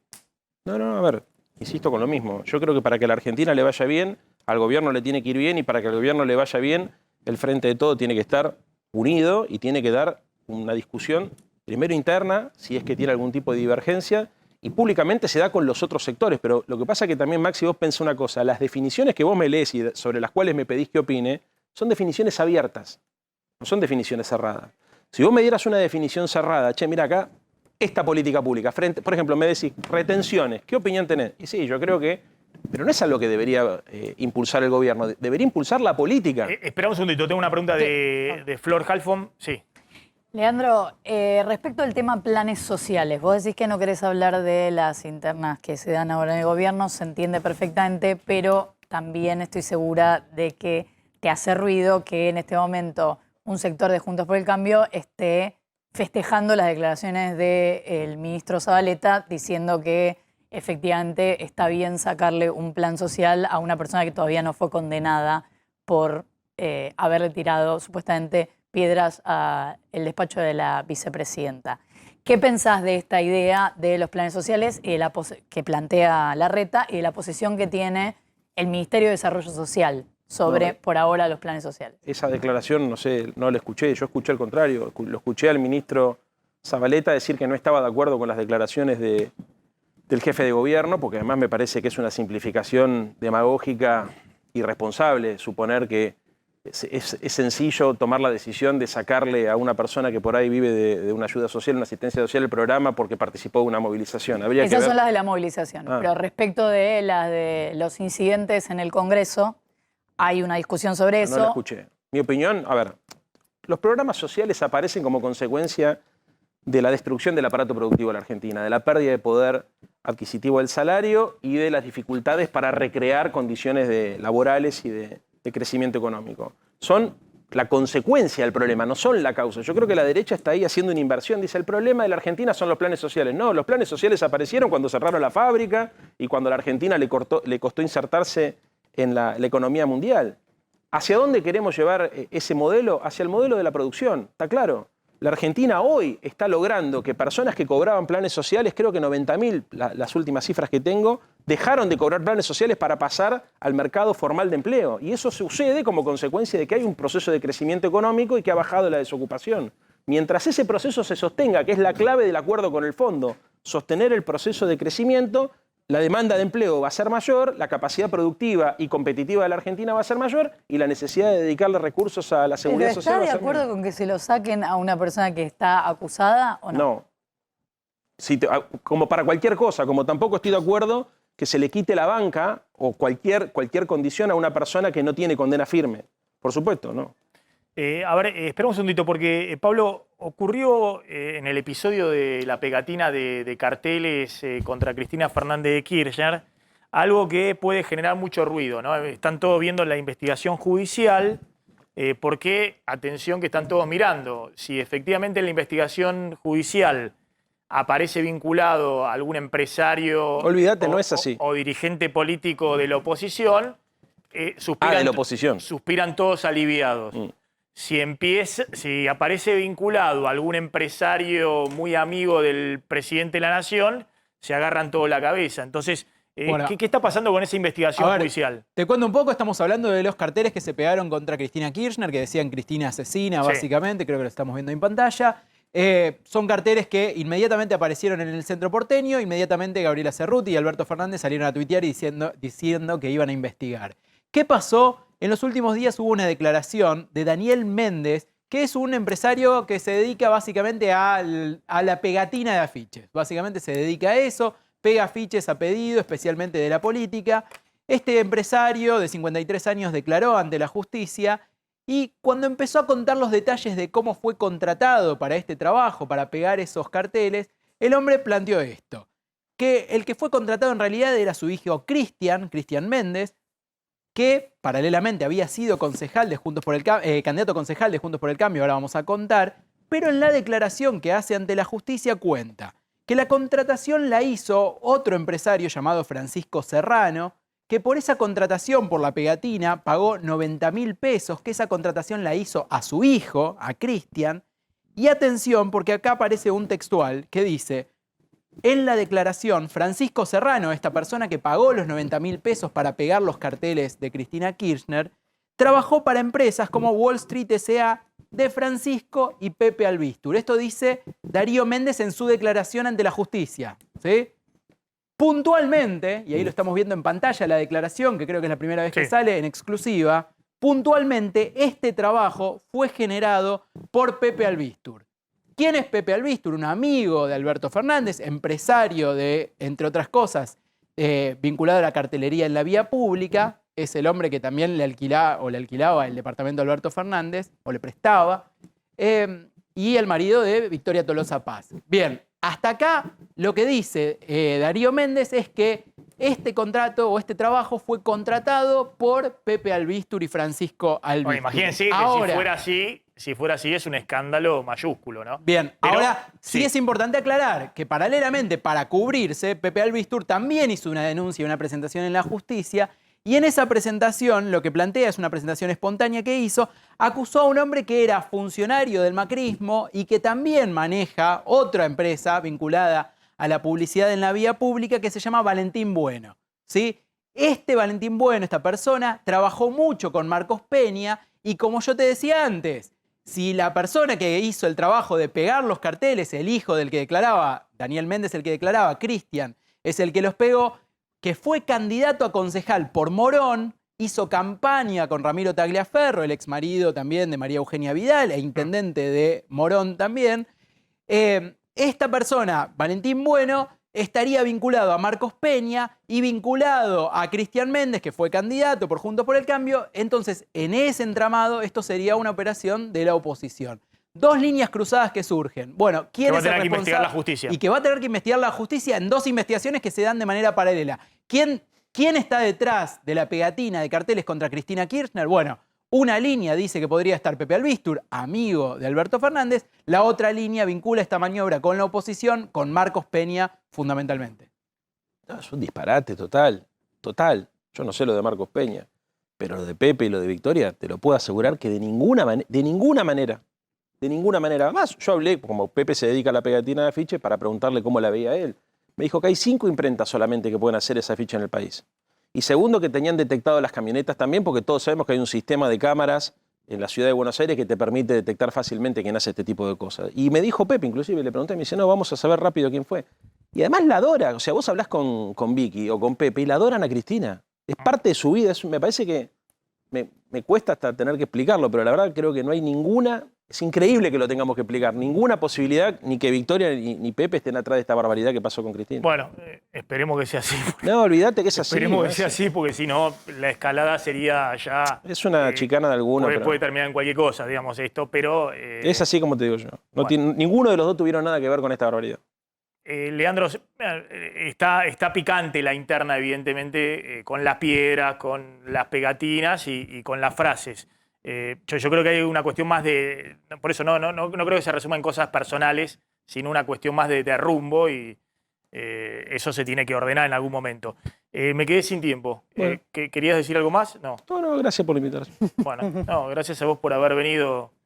Muy amable. Siempre vengo contento. Es un momento complicado. Está Andrés Malamud en comunicación, politólogo, vive en Portugal y le agradecemos mucho que nos atienda. Andrés, gracias por atendernos. Hola Maxi, gracias por llamar. Mira, quería hablar con vos un poquito de cómo estás viendo desde ahí lo que está pasando con la crisis en general en Europa, pero si tenés alguna reflexión sobre cómo estás viendo lo que está sucediendo a la Argentina desde allá, también me interesa. Argentina es parte de la crisis global, solamente que nosotros no nos damos cuenta porque vivimos mirándonos el ombligo. Pero lo que está pasando en el mundo ahora es lo que nos viene pasando hace mucho nosotros. Solo que el mundo se sorprende y para Argentina es más de lo mismo. La diferencia es que Argentina no tiene espaldas para aguantar lo que viene. Así que vamos a tener que estar haciendo los ejercicios que no hicimos hasta ahora para estar en forma. En cualquier caso, y esto es consuelo de tontos, vale mucho consuelo de tontos, tenemos que estar mirando lo que pasa alrededor, porque en el barrio ya empiezan los problemas otra vez, como en 2019 antes de la pandemia. Estallidos sociales, ajuste y gobiernos inestables. Y esto es una mala señal, sobre todo porque muchos gobiernos están recién electos. Es decir, estamos viendo gobiernos que están colgados del pincel y entraron este año. Estoy pensando en Perú, estoy pensando en Ecuador y guardo con Chile, que generó muchas expectativas, afuera nos gusta mucho, adentro está más problemático, por una serie de razones. Una de ellas es que no tiene mayoría en el Congreso. Nosotros sabemos que tener un blindaje legislativo es una condición fundamental para la estabilidad presidencial. Vos sabés que es muy interesante lo que decís, y quería discutir algo un poquito más sofisticado que la interna local, ¿no? Que con el folclore y la interna entre Cristina y Alberto Fernández, que era ver un poquito más lo que vos estás contando, qué está pasando en la región frente a este shock muy fuerte que hay de precios, de alimentos, y también una situación donde países que tienen estabilidad macroeconómica hace rato que vienen crujiendo desde el punto de vista social. Y lo insólito es que la Argentina, que está en medio de un zafarrancho macroeconómico y una inflación inédita en los últimos 30 años, mantiene todavía su estabilidad social y política, sobre todo, ¿no? Más allá, tanto es así que se permiten el lujo de pelearse en la cúpula del poder entre el presidente y su vicepresidenta. Mal pero acostumbrados. Esa es la fórmula argentina. En el resto del mundo no están acostumbrados. Y vamos a ver mucha turbulencia y mucha inestabilidad precisamente porque no esperaban que pasara esto. No esperaban la inflación, no esperaban la escasez. En Argentina son parte de la vida cotidiana. Sin embargo, tenemos que tener en cuenta que las crisis no se generan con gradualismo, no son incrementales. O mejor dicho, se van acumulando las insatisfacciones hasta que de repente explotan. Y los detonantes varían entre un país y otro y varían entre continentes. En los países más pobres, en el norte de África, habitualmente es el aumento de los precios de los alimentos, lo que lleva a las revoluciones. Sobre todo el trigo, lo que constituye el pan en la forma en que ellos lo comen. En América Latina no, es el transporte. Son los aumentos de la nafta, del subte o del colectivo, los que detonan los estallidos. Y muchas veces los estallidos, cuando no hay un blindaje legislativo, cuando no hay una mayoría en el Parlamento que sostenga al presidente, terminan en la caída del presidente. Y esto generalmente no termina bien. Nosotros lo sabemos por el 2001. A la larga hubo rebote, que dependió sobre todo de las condiciones internacionales. Pero 2002 fue muy duro, ¿verdad? Creo que los que vivimos nos acordamos. Es muy interesante lo que vos decís, porque así ocurrió en Chile, bueno, incluso en Colombia, en Perú, que ante determinadas, a veces medidas puntuales, ¿no? Una suba impositiva, una suba de tarifas, la sociedad reacciona, ¿no? Donde obviamente hay un trasfondo de desigualdad y problemas sociales profundos. Acá vos ves que existe y está latente ese riesgo. Estamos viendo una aceleración inflacionaria importante porque al problema local se le suma el shock externo. ¿Vos crees que existe ese riesgo si la política sigue en convulsión, digamos, sin buscar acuerdos básicos? La pólvora no estaba seca en Argentina. Estaba húmeda por una serie de razones. La primera de las cuales históricamente es los anticuerpos generados por la crisis del 2001. Hay gente que se acuerda, esa gente está tomando decisiones y no le gusta lo que pasó. A los que deciden no les gusta que la gente salga a pedir las cabezas de los dirigentes y exigir que se vayan todos. El problema es que para eso había justamente un mecanismo institucional que era la concentración del poder. Entre los dos candidatos más votados sumaron el 88% en la última, 48 Fernández, 40 Macri. Compará con Perú, donde los dos candidatos más votados sumaron el 32%. El que ganó, el que es presidente en la primera vuelta sacó el 13%. Están súper fragmentados los sistemas de partido en buena parte de América Latina. En Argentina todavía no. Lo que puede contribuir a que estalle la pólvora, a secar la pólvora primero y atizar el fuego después, es la división del gobierno. Porque el gobierno tenía justamente dos condiciones de gobernabilidad: la mayoría parlamentaria y el control de la calle. El peronismo controla bien la calle, viene de ahí y tiene plata, sabe cómo usarla. Si en este momento se pelean los que controlan la calle y los que mantienen la mayoría en el Congreso, Argentina va a tener las mismas condiciones de inestabilidad que el resto del continente. Claro, lo cual es un riesgo muy, muy grande. Te hago la última, ¿cómo se está viviendo ahí estás en Portugal, ¿verdad? ¿Cómo se está en este momento estoy en Milán, por eso la precariedad del contexto. Bueno, tenés la visión completa. Hemos hablado el otro día con Diego Esteves ahí en Madrid y estaban en una situación muy complicada. ¿Cómo están viviendo en este momento los países europeos el shock inflacionario para ellos inédito? Creo que tasa de inflación de los últimos 40 años. Completamente inesperado, lo están viviendo con sorpresa, pero con convicción, porque saben que en parte este shock se debe a la guerra en Europa. La guerra en la que acá toda Europa sólidamente apoya a Ucrania y por lo tanto están dispuestos a pagar los costos. Están sorprendidos por los costos, pero convencidos de que los tienen que pagar. Por ahora, porque esto recién empieza. Y de nuevo, esto no es solamente inflación, es escasez también. Es escasez en las góndolas, es escasez en las concesionarias. Hay cosas que ya no se consiguen. No se compara con Venezuela y tampoco con Argentina todavía. Pero otra vez, en Europa no están acostumbrados ni a la inflación ni a la escasez. Así que van a aguantar por ahora. Nadie sabe cuándo las cosas estallan. Y hay países en los que estallan fácil, por ejemplo Francia.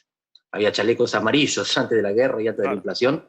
¿Por qué no los habrá una vez que sea reelecto Macron? O peor aún, para la estabilidad política, que pierda Macron la reelección.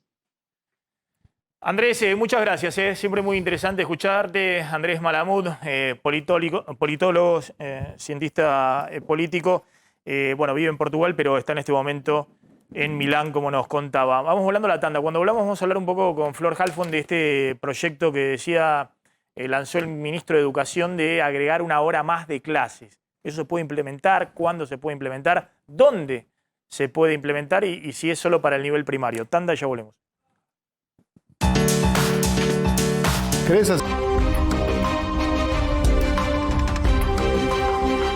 Bueno, ya vamos a hablar un poquito, atención, porque ¿qué hay detrás de ese abastecimiento de combustibles? Ahí hay pase de facturas y posibles medidas con el tema de la exportación de combustibles. El gobierno ahí está tironeando con las petroleras y puede haber desabastecimiento de café también, en este caso por falta de dólares. Ahora lo va a contar Claudio Slotnick. Flor, ¿qué es este proyecto de agregar una hora a las clases? ¿Qué es, en la primaria? Es en la primaria de las escuelas públicas, porque ¿qué pasa? Este planteo lo lleva el ministro de Educación de la Nación, Jaime Persic, lo va a llevar este viernes al Consejo Federal de Educación, es decir, a la reunión con los ministros de Educación de todo el país, que se va a hacer en este caso en Tierra del Fuego. Es una propuesta que tiene que ver con dos cosas. La primera, con que desde 2006 existe una Ley Nacional de Educación que indica que tiene que haber una extensión de la jornada educativa y eso no está sucediendo o sucedió en un poquito más del 10% de los casos, 14% de los casos en el país que se extendiera la jornada. Pero hay otra cuestión, que es que el 86% de las primarias del país, estamos hablando de unas 10.000 escuelas, están en esta situación de jornada corta, es decir, de jornada de 4 horas. Y lo que quieren ahora, lo que propone el ministro, es extenderla a 5. ¿Cómo podría concretarse eso? Bueno, el planteo es, primero, que no se tienen que superponer los horarios de los docentes, que a veces tienen 2 turnos. Entonces, el planteo es que los que van a la mañana vayan un poco antes, seguramente entre las 7 y las 12, sería el planteo, o 7:30, 12:30, y los que van a la tarde vayan entre las 13 y las 18. Hay discusiones respecto de qué pasa en el horario de almuerzo docente, hay discusiones respecto de si esto se puede hacer los sábados, pues también hay lugares del país donde a las 7 de la mañana es no de noche, requete recontra de noche durante todo el año. Podría empezar a implementarse en mayo si es que los distintos ministros se ponen de acuerdo. Vamos a ver qué pasa el viernes en el Consejo Federal de Educación. Pero ¿qué pasa con los docentes en todo esto? Bueno, lo que plantea el gobierno es, nosotros ponemos el 80% del dinero que deberían cobrar los docentes. Por las horas extras. Por esta esta hora extra, que es un 25% más de trabajo, y las provincias deberían hacerse cargo del otro porcentaje. Bueno, vamos a ver qué es lo que responden finalmente las distintas provincias sobre esto. Ya la Ciudad de Buenos Aires dijo, nosotros no estamos en esa situación tan delicada de necesitar ampliar la jornada en la mayoría de las escuelas. Hay algunas en las que sí, pero siempre, sobre todo en el área educativa, la ciudad tiende a diferenciarse. Vamos a ver qué pasa. Pero es muy interesante, ¿eh? Vamos a seguirlo de cerca, porque vos decís que hay algunos que quieren implementarlo ya en mayo. Es decir, que sí, hay una idea de que sea este año. A los padres, pero bueno, hay que resolver todo el tema administrativo y de dinero también. ¿Quién pone el dinero para los sueldos? Hay una preocupación especial que tiene que ver con conclusiones que se sacaron después de la pandemia, que es que los chicos tienen problemas de lectura, tienen problemas en matemática y tienen problemas en lengua. Entonces la idea es, en ese horario extra, reforzar estas materias o estas capacitaciones. Bueno, atención, alerta por el desabastecimiento de combustibles en las provincias. Ahí el gobierno está apretando a las petroleras con el tema de exportaciones. Sí, por un lado eso, digamos, y por otro lado lo que hizo fue mandar directamente a YPF para que cubra los baches de abastecimiento que están dejando las petroleras privadas, sobre todo a las empresas de bandera blanca. YPF ayer sacó un comunicado diciendo que justamente lo que iba a hacer iba a aumentar su presencia en el mercado para evitar que haya desabastecimiento en el tema gasoil para el transporte y gasoil para los productores agropecuarios, justo cuando se necesita que la cosecha avance y liquiden las divisas. Bueno, ahora me contás el tema de si puede haber desabastecimiento de café y por qué, que no tiene nada que ver con esto, Tiene que ver una cosa local, el tema de la falta de dólares. Pero fíjense este video que publicó Esteban Bullrich, que como ustedes saben tiene ELA, la enfermedad lateral amiotrófica, que le impide en este momento poder hablar. Entonces a través de una computadora él escribe y se escucha la voz. Y fíjense el mensaje que viene dando Esteban Bullrich hace rato, que viene dando este mensaje, dando cuenta que la situación social y económica es muy grave y que hay que tender puentes de diálogo entre oficialismo y oposición para no agravar el descontento de la gente. Mirá. Buenas tardes. Quiero agradecer al parlamentario este reconocimiento a mí y al resto de mis colegas. No podríamos hacer nuestro trabajo sin una colaboración de ellas y ellos. También a todos los trabajadores del Senado y a los periodistas. Finalmente quiero agradecer a todo mi equipo. Este premio es nuestro, no mío. Permítanme aprovechar la oportunidad para que, como aquel cura de pueblo que repetía siempre el mismo sermón y cuando le preguntaron por qué, él respondió, porque ustedes no cambian, y si ustedes no cambian, el sermón no cambia. Recibí infinidad de mensajes de apoyo de políticos del oficialismo y la oposición en respuesta a la convocatoria que realicé en mi discurso de renuncia. Sin embargo, nada cambió, en todo caso empeoró. Por eso voy a insistir, no podemos seguir jugando a no ponernos de acuerdo. La Argentina que soñamos es nuestra decisión, estamos obligados a sentarnos a dialogar.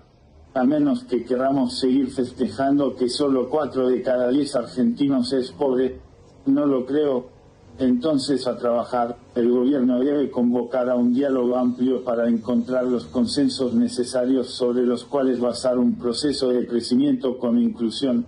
No puede convocar más a compartir decisiones ya tomadas, eso ya lo probamos y acá estamos. Será responsabilidad de la oposición responder a ese llamado amplio y abierto con la misma apertura y amplitud, pero el primer paso en esa nueva dirección para dejar atrás décadas de estancamiento es responsabilidad del presidente.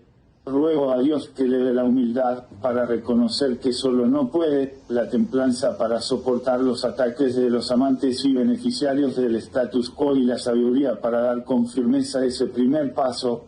Gracias de nuevo a parlamentario y que Dios nos bendiga a todos. Bueno, ahí está Esteban Bullrich, siempre es muy conmovedor verlo, pero yo creo que es importante el mensaje que él transmite, ¿no? Recibió el premio parlamentario y el mensaje que transmite y viene diciéndolo no solamente para el oficialismo, sino también para el propio espacio de Juntos por el Cambio. Ojo que en estas situaciones hay que tender puentes, no dinamitar todo. Obviamente también el oficialismo está en medio de la interna feroz, pero hay todo un tema pendiente respecto a que en estas crisis la solución también y la salida es política, claramente, y para eso ese es el mensaje, me parece muy interesante que envía Esteban Bullrich, a quien le enviamos como siempre un abrazo desde acá. Vamos volando la tanda, cuando volvamos vamos a hablar del tema de si puede faltar café y qué está pasando con la falta de dólares en ese sector de la economía. Tanda, ya volvemos. Bueno, ¿qué está pasando con el café? Y mira, Argentina consume, cada argentino, aproximadamente 1 kilo de café por año. Es un consumo medio, digamos, si uno lo compara con Brasil, con Colombia, estamos por detrás, mejor que otros países de la región, muy por debajo de Finlandia, por ejemplo, que se toman 17 kilos cada finlandés por año de café. Bueno, el asunto es que el precio del café, como otras commodities, se duplicó el precio en dólares en los mercados internacionales Esto tiene que ver con una mala cosecha en Brasil, además el impacto, digamos, que tuvo en todas las materias primas, los precios se fueron para arriba. Entonces, ¿qué pasa? El 100% del café que se consume en Argentina es importado. El consumo está algo por arriba de lo que fue el consumo prepandemia. En la pandemia cayó mucho por el cierre de los bares y los restaurantes. Entonces, frente al incremento del consumo interno, las empresas lo que hacen es pedirle al Banco Central, en este caso entre 250 a 300 millones de dólares, para poder importar la misma cantidad de toneladas de café que importaron antes de la pandemia. Pero en el Banco Central, como tienen pocos dólares, le dicen, no, mirá, yo te voy a dar lo mismo que te di antes de la pandemia, que eran 120, 150 millones de dólares. Pero claro, como el precio internacional del café se duplicó, alcanza esos 150 millones de dólares para comprar la mitad de café de lo que se va a consumir. Con lo cual, si una negociación que están teniendo de último momento entre los principales empresarios del café con el Banco Central para obtener las divisas, si eso no termina en un acuerdo, a partir de mayo lo que va a pasar, dicen en las empresas, es que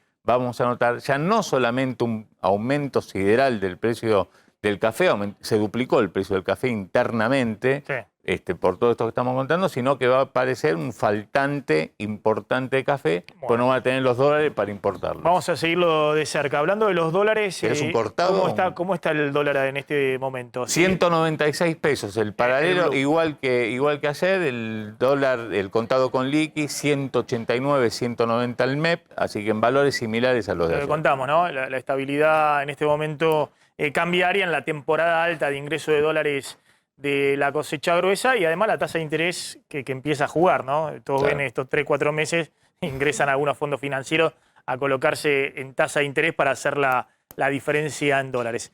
Nos estamos retirando, quédense con Mariana Contartesi y con Robertito Funes. Nosotros nos reencontramos como siempre mañana. Chao, pásenla bien.